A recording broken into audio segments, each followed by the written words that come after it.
Hi everyone, मी इथं chicken 65 करणार आहे. त्यासाठी घेतले अद्रक लसूणची पेस्ट आणि हळद, घरगुती हळद आहे बरं का ही, आणि धना पावडर आणि जिरं पावडर, आणि इथं टाकायची काश्मीरी मिरची पावडर. खूप छान कलर येतो. कलर वगैरे अजिबात वापरायचा नाही, काश्मीरी मिरची पावडर वापरायचं.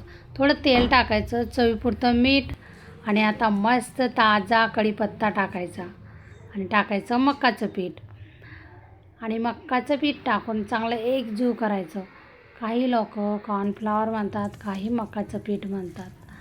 आता एकजीव करून घेऊया आणि कमी वाटलं तर टाकूया. आता कमी वाटते, मी 1 चम्मच टाकलं आहे मक्याचं पीठ. परत एकजीव करून घेऊया. सगळा मसाला लागला आहे. आता तळून घेऊया आणि खूप छान लागतं. आणि रंग वगैरे अजिबात टाकायचं आणि काश्मीरी मिरची पावडर वापरायची. मी काश्मीरी मिरची पावडर पण घरीच बनवली आहे.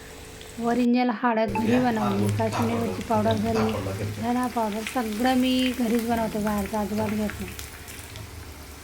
बघा किती छान मस्त कलर आला आहे. आणि तुम्हाला जर तिखट आवडत असेल तर मी तिखट मिरची पावडर टाका. मी तिखट मिरची पावडर टाकली नाही, कारण की मुलं खाणार आहे. मग कशी वाटली रेसिपी मला कमेंटमध्ये सांगा.